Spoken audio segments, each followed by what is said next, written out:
Oke, dasar-dasar daripada gambar perspektif itu dilihat dari sebuah gambar tiga dimensi. Anggaplah ini gambar yang mewakili gambar tiga dimensi.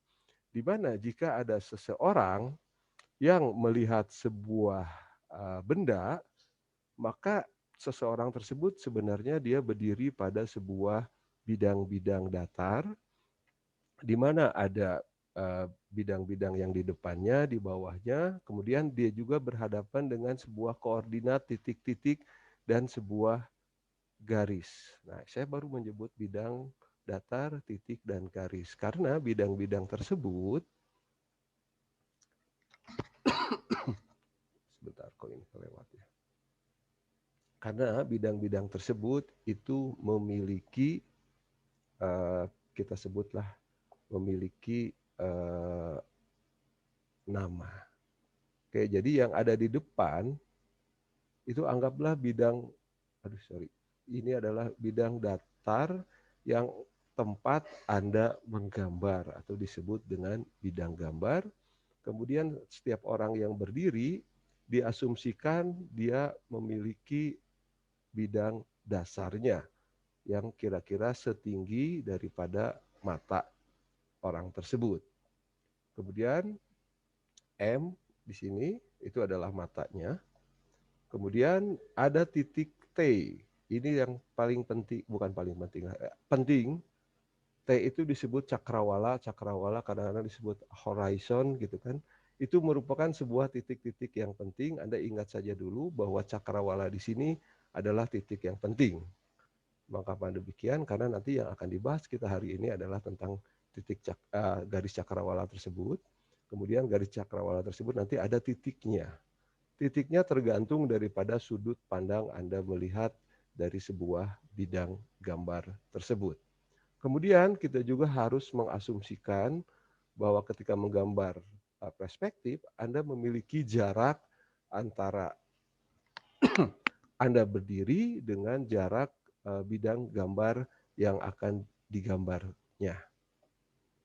Oke, ini adalah nanti materinya saya bagikan. Ini merupakan nama-nama dari bidang tersebut. Nah, daripada bidang yang saya representasikan tiga dimensi ini, kemudian kita tuangkan dalam bidang dua dimensi. Nah, gambar dua dimensi ini yang Anda lihat itu merupakan gambar yang tiga dimensi dituangkan dalam gambar dua dimensi. Tadi Anda ingat ini adalah dasarnya. Kemudian yang saya bilang penting tadi itu adalah horizon tadi yang merupakan titik horizon ini nanti titiknya Anda tentukan di mana, kemudian Anda tentukan juga ada berapa, yang sehingga nanti membuat gambar itu lebih nyata. Oke, ini merupakan gambar dasar atau ibaratnya beginilah. Ketika Anda ingin menggambar perspektif, gambar ini sebagai gambar dasarnya, bisa juga dikatakan sebagai cetakannya lah untuk Anda membuat sebuah gambar perspektif. Nah, sebentar.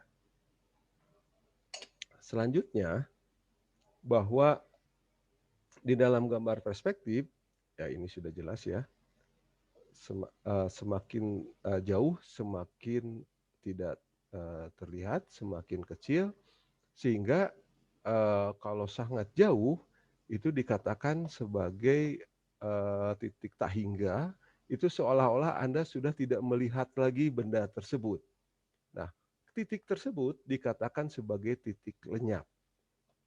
Titik lenyap tersebut, ini yang saya katakan kenapa penting, titik lenyap tersebut berada pada garis horizon, kemudian titik lenyap tersebut seolah-olah ya, itu di akhir bidang gambar Anda. Jadi seolah-olah titik yang tidak terlihat di sini adalah di akhir Anda menggambar, kemudian titik lenyap tersebut dikatakan sebagai perspektif titik lenyap. Jadi di dalam gambar perspektif itu harus memiliki sebuah titik lenyap minimal. Nah, di dalam gambar perspektif sendiri ternyata titik lenyapnya itu bisa menjadi 3. Kebanyakan di dalam gambar perspektif memang titik lenyap itu hanya 2. Jadi hanya ada di kiri dan di kanan. Jadi titik lenyapnya ada di sini. Jadi kalau Anda membuat gambar di sini, titik lenyapnya itu ada di kanan dan di kiri. Tapi di dalam gambar yang lebih advance lah kita katakan, titik lenyap pun bisa ada di bawah. Jadi ketika menggambar perspektif, Anda akan selalu memproyeksikan titik yang Anda gambar ke dalam titik lenyap. Sehingga gambar Anda sekali lagi akan menjadi lebih nyata seolah-olah 3 dimensi. Jadi sebenarnya gambar dimensi, perspektif 3 dimensi itu dari kerumitan-kerumitan bidang gambar, bidang dasar, horizon, titik mata, distance dan sebagainya, sebenarnya nanti ketika menggambar yang paling penting itu adalah titik lenyap. Nanti kita lihat. Oke, jadi di dalam gambar perspektif itu ada yang menggambar satu saja titik lenyap. Ini gambar yang paling mudah, gambar yang paling dasar lah untuk menggambar perspektif. Ada yang 2 titik lenyap, ini gambar yang sering dilakukan. Jadi sekali lagi, 1 titik lenyap itu gambar yang paling bisa dikatakan paling mudah di dalam gambar perspektif. 2 titik lenyap itu yang paling sering dilakukan di dalam gambar perspektif. Dan 3 titik lenyap ini gambar yang advance yang dilakukan lebih kepada, kalau saya melihat lebih kepada seni ya. Seni di dalam perspektif itu adalah digambar 3 titik lenyap yang kalau saya lihat di dalam gambar teknik, di dalam terutama di dalam konstruksi mesin itu banyaknya 2 titik lenyap. Kalau 3 itu lebih kepada kayak arsitektur itu baru banyak ya. Nah, perspektif juga memang tadi baru saya sebutkan bahwa banyak juga dilakukan di dalam gambar-gambar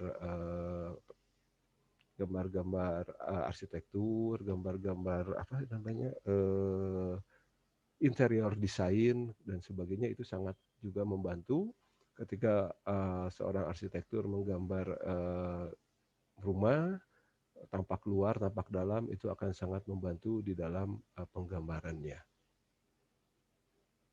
Oke, kita masuk kepada perspektif untuk 1 titik lenyap. Perspektif ini digunakan untuk menggambar benda yang relatif dekat dengan mata, kemudian relatif posisi daripada si orang yang melihatnya. Mungkin saya sedikit balik dulu ya. Nah, orang yang melihatnya ini seolah-olah dia berdekatan di sini. Sorry, ya ini jadi orangnya seolah-olah melihat di sini, berada di posisi samping, kemudian dia melihatnya ke arah kanan. Jadi seolah-olah ya, dia itu nempel di horizon yang sebelah kiri, kemudian dia melihat ke horizon yang kanan. Sehingga hanya diperlukan sebuah atau satu saja titik lenyapnya. Oke. Karena ya dia juga objeknya dekat sehingga sudah dia oke, kita ternyata waktunya udah 10 menit ya, nggak kerasa ya. Oke, kita langsung aja ke contoh. Nah, 1 titik lenyap, ya ada yang mengatakan titik lenyap, ada yang mengatakan titik hilang. Kalau dalam bahasa Inggris vanish ya, 1 point vanish. Dia ada di titik 1 titik. Jadi seolah-olah ini ada garis horizonnya, sorry. Aduh, nggak pas lagi. Satu titik horizon, kemudian gambar garis, kemudian semuanya ditarik ke dalam 1 titik horizon tadi, sehingga gambarnya hanya diproyeksikan ke dalam 1 titik hilang. Ini seperti gambar yang sudah bisa dikatakan dia gambar 3 dimensi. Kemudian ini juga gambar seolah-olah dekat. Ini tampak sebenarnya ini kubus ya, kubus, tapi dia berada di tepat di depan mata seolah-olah. Kemudian nah ini garis horizonnya, ini titik hilangnya, maka dia gambarnya cukup dengan satu titik hilang. Oke, ini sama, saya lewat saja karena waktunya juga. Jadi gambarnya bisa kubus, bisa prisma, bisa balok, dan sebagainya. Nah ini saya contohkan untuk gambar interior design. Dari gambar yang satu titik sederhana, kemudian diperdetail, sehingga akhirnya menjadi gambar yang lengkap. Ini baru satu titik hilang yang sekali lagi ini sebenarnya cukup sederhana di dalam gambar perspektif. Oke, nah kemudian kita masuk yang paling banyak sebenarnya di dalam gambar teknik ya, di mana dia memiliki dua titik hilang. Di mana ini yang contoh bahwa perspektif dua titik disebut juga two point perspektif. Ada yang gambar yang eksterior, ada juga gambar teknik seperti gambar konstruksi dan sebagainya. Dengan menggeser tadi Anda melihat seolah-olah dekat dengan mata, sekarang gambarnya seolah-olah dijauhkan sedikit sehingga ke dalam. Saya pulang sedikit ya, bentar.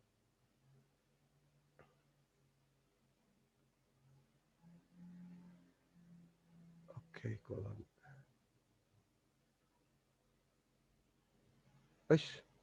Oh, sorry. Nah, jadi seolah-olah Anda sekarang tadi yang berada di posisi di kiri, seolah-olah kalau di dalam materi tadi seolah-olah bendanya bergeser, sehingga seolah-olah benda yang tadi asalnya di sebelah sini bergeser jadi di depan Anda, atau Andanya atau orang yang melihatnya bergeser ke tengah. Nah, dengan bergesernya benda itu ke tengah atau Andanya bergeser mendekati benda sehingga seolah-olah posisi dari benda tersebut berada di depan atau di tengah-tengah bidang gambar, sehingga titik hilangnya akan menjadi dua. Dengan memiliki dua titik hilang, maka yang tadi itu di dalam kubus hanya diproyeksikan ke dalam satu titik, maka dalam dua titik hilang, gambar tersebut diproyeksikan menjadi dua titik, sehingga seolah-olah ini ada seolah-olah di tengah tadi, ini di tengah, kemudian semua daripada garis titik diproyeksikan ke dua titik, titik hilang satu dan titik hilang dua. Nah, untuk proyeksi tiga titik hilang, tadi di gambar sebelumnya juga dikatakan bahwa semua garis, semua titik diproyeksikan ke tiga titik hilang. Oke, ini biasanya gambar yang lebih advance ya, yang lebih nyata, seolah-olah Anda, kalau tadi posisinya benda itu digeser ke tengah-tengah, kalau sekarang seolah-olah bendanya digeser sedikit ke atas. Lebih atas daripada posisi dari si yang melihat benda. Oke, untuk materi cukup sampai di situ. Saya juga ini karena waktunya mau habis ya. Coba dibuka kamera, akan saya coba print screen untuk absen. Oke, takut keburu habis waktunya. Oke, satu lagi. Agil Muhammad belum. Oke, Fikrul sama Muhammad Jari belum ya? Ya, satu lagi, Haikal. Karena ini absen saya dapat kemarin, saya nggak tahu kok soalnya kan baru kemarin saya dapat teguran, harusnya dibuka kameranya ketika absen. Oke, sebentar. Ya, sebagian besar sudah buka kamera. Oke, boleh. Oke, untuk penutup ini saya oh dear. Untuk tugasnya sebenarnya nanti saya share. Cuman ini saya melihat, aduh, kok lama ini WPS-nya ya. Sebentar. Ini waktu mau habis lagi.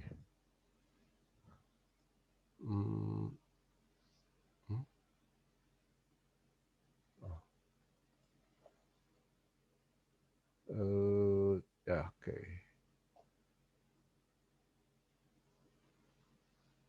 Untuk tugasnya, Anda buat ulang gambar ini, oke? Gambar ulang kan mudah. Ini adalah gambar 2 titik hilang atau vanish. Vanish itu artinya hilang ya dalam bahasa Inggris. Horizonnya ini. Cuman yang perlu saya tegaskan di sini, Anda buat atau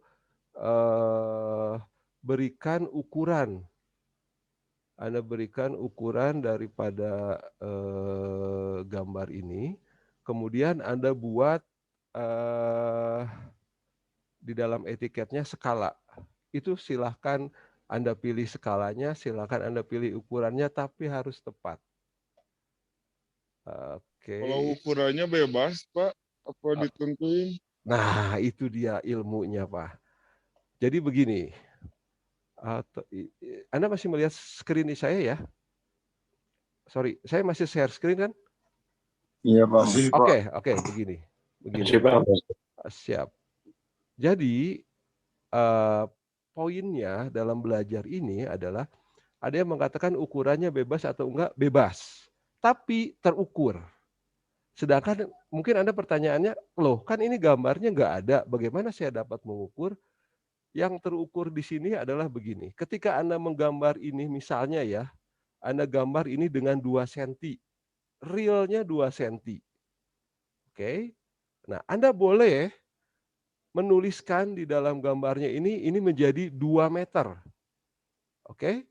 Tapi saya akan lihat skalanya. Kalau Anda ini tulis 2 meter, ininya 2 cm, maka di dalam skala harus 1:100. Sorry. Kebayang ya maksud saya? Anda menuliskan di sini 2 meter, tapi realnya 2 cm, maka 1:100. Anda misalnya menggambarkan 3 cm ini, tapi Anda tulis di sini dengan anggaplah 30 cm, Anda tulisnya 30 cm, maka dia menjadi 1:10. Itu yang latihannya di sini yang perlu Anda lakukan. Ini berlaku kepada semua ya. Pada semua, berarti kalau skalanya sudah tentukan 1:100, maka ini juga harus berbanding 1:100. Berarti kalau ini 2 cm, kalau ini anggap sama, berarti ini pun harus 2 cm. Kalau ini misalnya anggaplah 1/5-nya, maka ini harus 0,4 cm. Maka ini akan selalu berlaku. Kira-kira demikian. Ada pertanyaan lagi? Kalau ada pertanyaan langsung aja. Saya takut keburu habis waktunya. Atau nanti juga Anda boleh tanyakan di grup ya. Nanti ini gambarnya saya share di grup, PDF-nya. Kemudian materi yang tadi juga saya gambarkan. Anda yang dilakukan hanya menggambar ulang. Cuma hati-hati dalam memilih skala. Ketika Anda tadi 2 cm, Anda harus menggambarkan atau menuliskan di dalam skalanya 1:100 jika Anda tulis di dalam gambar tadi itu 2 meter. Jadi ada real, ada yang ditulis di dalam gambar. Kalau tadi Anda lihat di contoh yang minggu kemarin, kalau minggu kemarin materi saya share nggak ya? Kalau saya lupa share, saya share lagi. Yang pertemuan pertama. Sudah di-share belum? Saya lupa. Kalau belum saya share lagi aja.